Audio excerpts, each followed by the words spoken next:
Hi, welcome to MP Student, where we're keeping you updated with every aspect of your life in and out of school. I'm your host, Dr. Patrice Little, and I'm so excited about this being Nurses Week. Of course, we always want to have something special, especially for our nurse practitioner students. So this week, we are featuring nurses who make a difference, an observation of Nurses Month. Today, Dr. Senna Abel is joining us. She is a 22 graduate of the University of Alabama in Birmingham. Welcome, Dr. Senna. We're so happy to have you. Thank you for having me. I'm happy to be here. So let's get right into it because I know the students want to know, okay, what exactly do they have in store for us today? We are talking about what to expect after NP graduation, but we'll start off by you telling us a little bit about your background. Yes, I originally went to University of Georgia and I studied psychology. And after that, I decided that I wanted to become a nurse. And I came upon this wonderful program at Augusta University that allows you to get your master's degree as an entry level registered nurse. So I did that for 16 months. And then once I graduated, I took a job as a bedside nurse here in Atlanta, working as a bedside nurse, like I said, on a progressive care unit, working with cardiology patients and sometimes too patients that have chronic pulmonary disease. So I did that for 5 years, and last year I finished my DNP program as a family nurse practitioner, and I've started my career as a nurse practitioner. Awesome. And it looks like you're enjoying it with that big smile that you have on. I'm happy to be done, that's for sure. And so tell us a little bit about what's been like with transitioning from that because there's a lot that happens from the day after the day that graduate. And when I say a lot, that's meaning like you have to, let's see, study for boards and take boards and then get credentialed, apply for a job, get a collaborative physician. Tell us, can you just walk us through what that process was like from like we'll start with like day one after graduation. Yes. Oh, so that's one of the big differences between transitioning from nursing student to RN position and then RN to NP. So I finished my clinicals, I believe, early August, and I got my diploma. Once you officially reach your program requirements for your clinical hours, your program director or whoever has to send a verification of education. And essentially, it is a document that says you have taken X, Y, and Z classes and you should be ready to take your boards.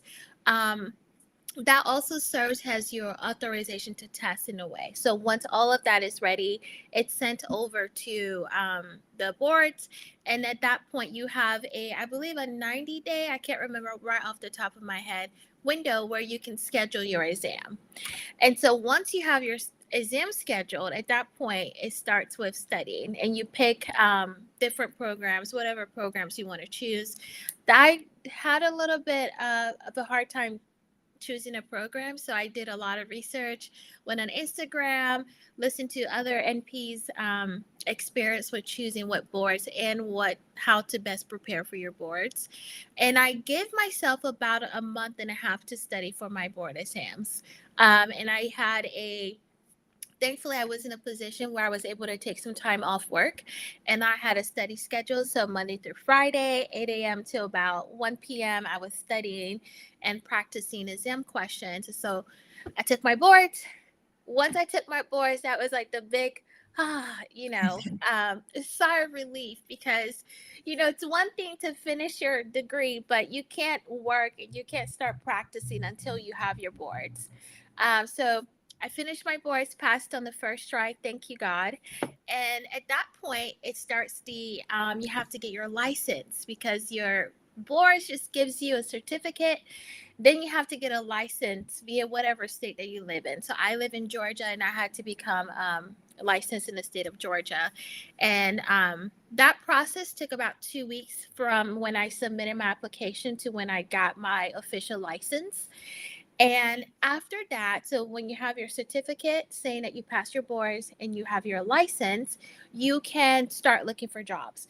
Technically, you can look for jobs before that time, but and I actually did start looking for jobs, but what I was running into was a lot of people needed people to start immediately.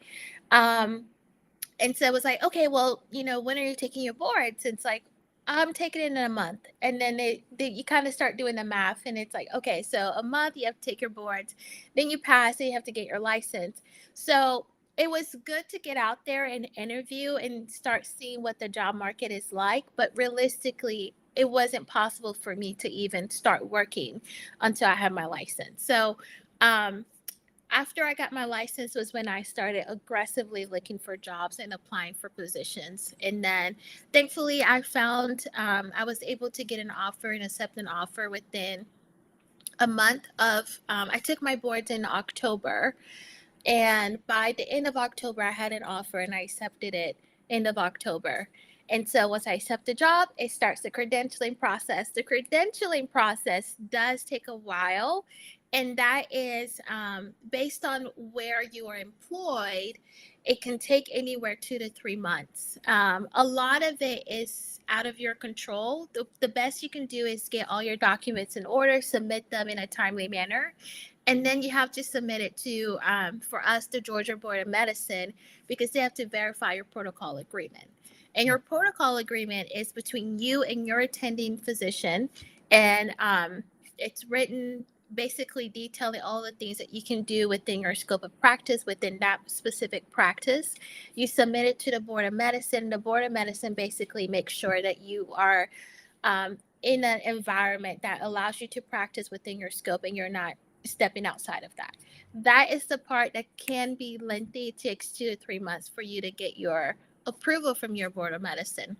I was allowed to start before I got my official approval from the Board of Medicine, but some places may not do that. So I accepted my job in end of October. I didn't start till February. That was the start date that they gave me. Again, I was able to start before my board approval was officially in. So, all in all, it took about a solid almost 6 months for me to finally get started and onboarded and get my credentialing and everything. So everything it takes time, but it helps if you are knowledgeable and you know kind of what to expect and you have all your documents in order and you can submit things in a timely order. Would you say that a checklist would have been more beneficial for you, as far as guiding you through the process than have to do it kind of by winging it? I did have a checklist, but the Okay. checklist did not prepare me for how long things were going to take, Mhm. because the checklist helped up until I accepted an offer. And then once I got an offer, the credentialing process looks different for almost every institution. My institution, they do have a credentialing office, and so they send you the documents you sign, they give you the instructions. And so that was really, really helpful.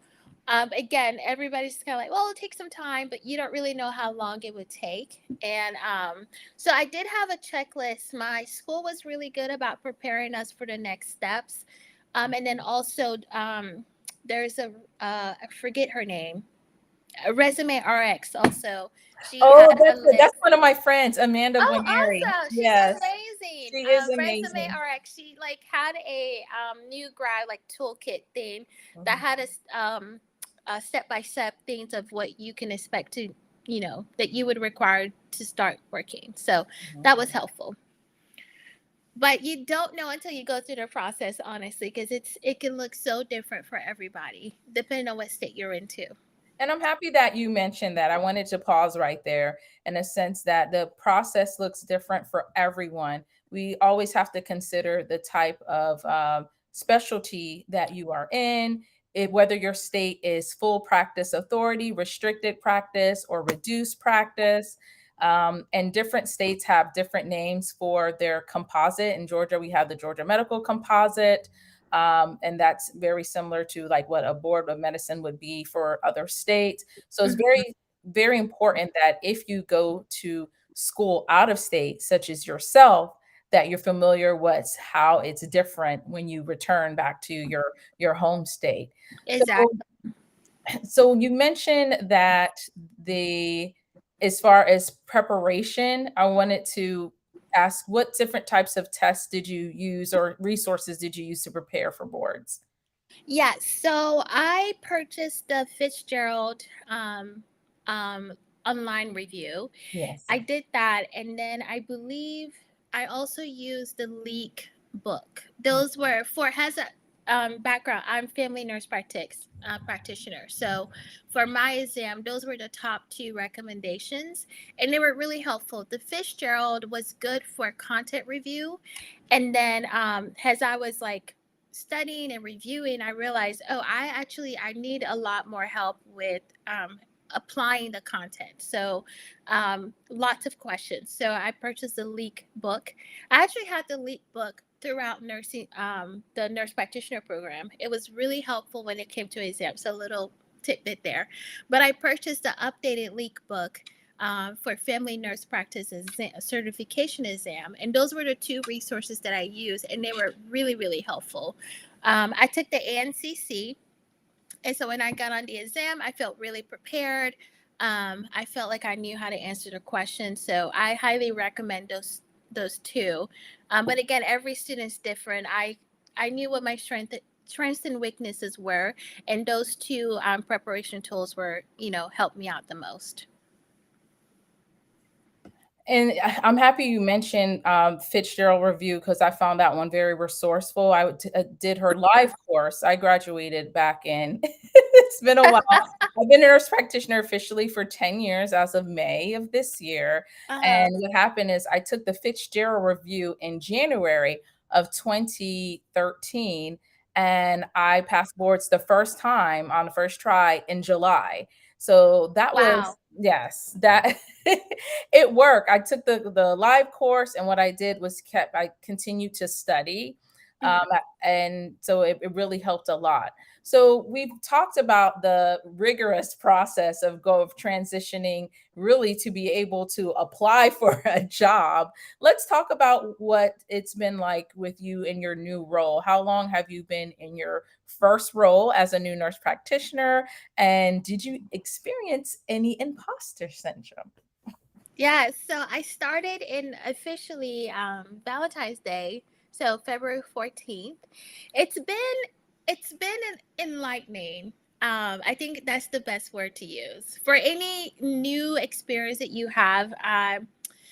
So this is my first new job since I became a nurse. So it was 5 years before I'm like, oh, this is what it's like to be new and um, to kind of like build up my knowledge all over again because I got really comfortable being a bedside nurse. I knew my stuff, I knew my patients, I knew how to I can do it, with my eyes closed. So this was a new thing, and it was like, oh my goodness, okay, back to square one.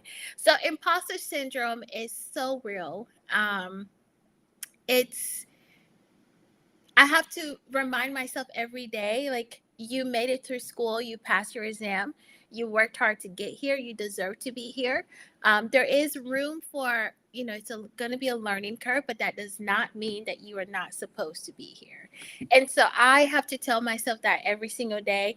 And part of what relieves my anxiety too is knowing that I did my best to prepare and to show up prepared for my clinic. So I still go home and I review and I study my patients' cases. If there's a topic that comes up, I'm like, I'm not familiar with that. I go and I look it up. That's how I can tell, like, that's how I relieve my imposter syndrome. It's saying, okay, I did my best to prepare. And so if I don't know something, it's not because I'm not supposed to be here. It's not because I'm not smart enough. It's because I just don't know it and I'm going to go find out. So that has been the hardest part of the transition for me. Um, Looking for jobs, one of my main things that I wanted is to be oriented, as especially as a new graduate nurse. I really wanted to be oriented, and I was lucky enough to find an institution that prioritizes that and supports that. So orientation has been really good. It's allowed me to also step in and kind of advocate for myself and say, hey, these are the things that I need to best show up in this space and to be the best nurse practitioner that I can be. So it's been enlightening because I'm learning a lot of things. I'm learning a lot about the job workforce, what it's like to function as a nurse practitioner in an outpatient world, because I've most of my career has been acute care. And so it's been a lot, but I'm enjoying it all because it's you don't know till you do it, and I can only become better from this. So yeah. So do you feel like all of the stressors that had to come along with NP school, that it was worth it? It is worth it. It is worth it, but not all of it I felt like needed to be as stressful as it was. And we've talked about this too with the preceptorships. And I had a really hard time starting off my clinicals because I couldn't find preceptors. And that was probably one of the hardest parts of being in school. It was the most challenging. The classwork was challenging, but this was like really really hard. It was tough. So in the end, yes, I think it was worth it, but it was definitely hard. But I got lucky. The places that I did find, they really prepared me for my role now as a cardiology nurse practitioner. And so yeah, it was worth it. It was a lot of hard work and sacrifice and stress, but it was 100% worth it. So now let's get to the fun part, and that's the Yeah. lifestyle, the NP lifestyle. Uh-huh. What can you tell us a little bit what that's like for you as far as how you go about managing like stressors and preventing burnt out? Because I think that's one of the things that concern our upcoming graduates. Finding things to do outside of work that nurture you. When I work 9 to 5, so I leave my house usually around 7:30, and I usually don't get back home till about 5:30. So that's a big chunk of my day. And so for me, one of my fun things to do is watching Netflix and reading books. And so I make sure that before I go to bed, for the night, that I've done one of those two things, that I've read a book and I've watched Netflix. And that has been really, because I feel like it helps me kind of reclaim my life and get back to the things that I'm doing just for me. Because when you're at work, you are showing up for your patients, you are interacting with other professionals, and that can be really draining. And sometimes you have really really busy days, and you, especially as a new grad, where you feel like, oh my goodness, do I know what I'm doing? I'm nervous, I don't want to mess up. So when you come home, it's time to decompress. So usually I leave my whatever work stresses I have, it ends when I leave my car and I walk inside my apartment, and I just shut it off. It's done, it's over with. We'll do better tomorrow. And I make dinner, I watch my Netflix, or I read a book and I go to sleep. So one of my biggest advice I would give to prevent burnout is to find ways to pour back into yourself and to not let work consume you so much, because at the end of the day, it's work. It's not a reflection of who you are to your core. So And then I would like to add that if anything were to happen to you, they will easily find someone to replace you. So yeah. it's so important to take care of yourself. And it's like you don't want to think of it that way, but you almost have to be quite realistic to realize that I have to take care of myself. Yes, and I'm a loyalist. I Anywhere that I go, I pour myself in, and I Mhm. get really attached. And you're so right. If I were to leave, they would say, "We will miss you. On to the next." And so it's it's not that deep. So take care of yourself first and foremost, because you can only be as good as you are. Well, Dr. Senna, you have done a great job just dropping some tidbits to help our 2023 graduates with their transition from NP student into the NP workforce. I just wanted to ask you to one more thing. What I typically ask most of our guests is to complete the statement.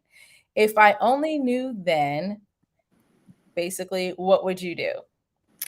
I would take more chances. I would do more things outside of school. I would do more travel abroad, study abroad, just to make myself a better student. I focused so much in school. Like, I went to undergrad, and after undergrad, I went straight into my master's. And after my master's, I did take some time off in between, but it was only a year. And I was a novice nurse. I was focused on working, and then I went back into school, and I just felt like all I knew was school, and I didn't have a whole lot of things that I added to my life. So if I knew then what I know now, I would take so many chances. I would take every opportunity that comes my way, because it just adds to your resume, adds to your portfolio, and you get to build yourself up and develop so many skills. And I would also take challenges. Doing hard things is hard in a moment, but once you're on it, on the other end of it, it's like, I did it. You feel empowered and you feel so much stronger instead of just constantly being in your comfort zone. So those are the things that I would do. Well, I think that's a great advice, and I try to live to that. That's part of my mantra as well. For those who are tuning in, we thank you for joining us for our first interview for Nurses Week, where we are highlighting nurses who are making a difference. I am your host, Dr. Patrice Little. Be sure to follow at NP Student if you're on LinkedIn, and at NP Student Magazine if you're on Facebook and YouTube. So we'll see you next time, and you have a great day. Thank you so much for having me. Thank you.